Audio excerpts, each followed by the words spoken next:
हमारे साथ अभी बीजेपी के senior leader MP Jugal Kishore जुड़े हुए हैं। किशोर जी, आप दर्शन के लिए आए हुए हैं आज यहाँ बालतल सोनमर्ग की तरफ से, बताएं। ऐसा देखिए,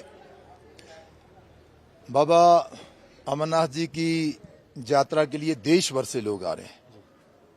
पहले तो मैं बाबा अमरनाथ जी के दर्शन करने के लिए आए हुए श्रद्धालुओं को बधाई देता हूं, शुभकामनाएं देता हूं, उनकी सफल यात्रा की कामना करता हूं। रही बात यात्रा की, तो बहुत ही अच्छी व्यवस्था और बहुत अच्छे प्रबंध जो है वो प्रशासन की तरफ से किए गए हैं और विशेष तौर पर सिक्योरिटी को मद्देनजर रखते हुए भी लोगों को ये विश्वास रखना चाहिए कि हम सुरक्षित हैं और निडर होकर बाबा अमरनाथ जी के दर्शन के लिए जाइए, आइए, बाबा जी का आशीर्वाद लीजिए और फिर अपनी यात्रा जो है वो सफल बनाइए।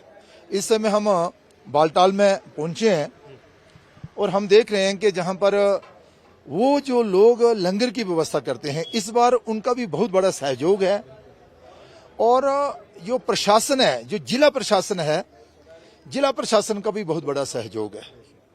जो भी जनता मिली, लोग मिले, उनका कहना है कि इस बार की व्यवस्था प्रशासन ने बहुत अच्छी कर रखी है और हमारे जो जहां जम्मू कश्मीर यूटी प्रशासन के उपराज्यपाल महोदय श्रीमान मनोज सिन्हा जी हैं, उन्होंने स्वयं इसकी देखरेख भी की है और व्यवस्थाओं को भी देखा है। बाकी प्रशासन भी लगा हुआ है, लेकिन मैं इतना जरूर कहूंगा कि इस बार की यात्रा बहुत ही अच्छी और सुखम यात्रा, सुरक्षित यात्रा, स्वच्छ और सुंदर यात्रा।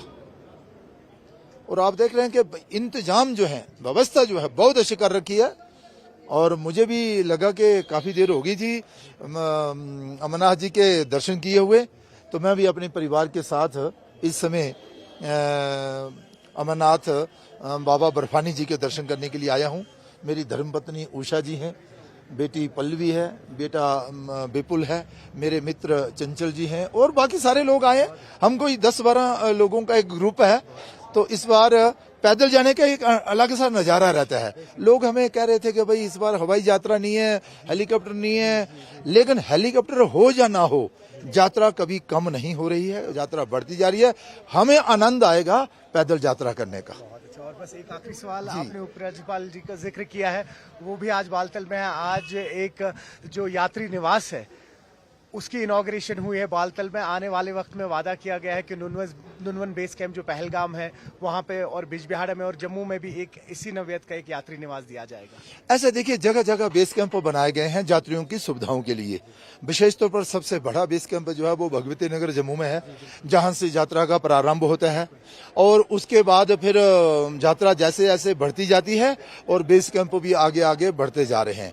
लेकिन यात्रा को देखते हुए जम्मू कश्मीर प्रशासन का ये दायित्व बनता है कि वो पूरी सुविधाएं उन श्रद्धालुओं को दे जिसके वो हकदार हैं। यहाँ पर सराय रहने के लिए, यहाँ पर टॉयलेट यूनिट और फिर जहाँ पर होटलों को अच्छी और साफ पानी, सफाई, स्वच्छता, स्वास्थ्य क्षेत्र में भी अच्छी सुविधाएं उनको मिले। अगर कहीं किसी का स्वास्थ्य भगवान करे खराब ना हो, लेकिन अगर किसी को कोई जरूरत पड़ती है तो उसकी भी चिंता उनको ना रहे, ये सारी व्यवस्था उन्होंने की है। और मैंने आपको पहले ही कहा, आदरणीय उपराज्यपाल महोदय मनोज सिन्हा जी जो हैं वो स्वयं इस यात्रा की देखरेख कर रहे हैं, कोई कमी कहीं नहीं रह रही है। बहुत शुक्रिया, बहुत अच्छा, आप सबका भी बहुत बहुत धन्यवाद। तो आपने सुना किस तरीके से जुगल किशोर जी हैं, कह रहे हैं कि यात्रा सबकी सफल रहे और जहां जहां पे रास्ते में हम श्रद्धालुओं से मिल रहे हैं, उनका यही कहना है कि व्यवस्था जो है वो इस बार काफी कमाल की है। न्यूज़ 18 के लिए बालतल से अयूब खान के साथ में सरोज कफील।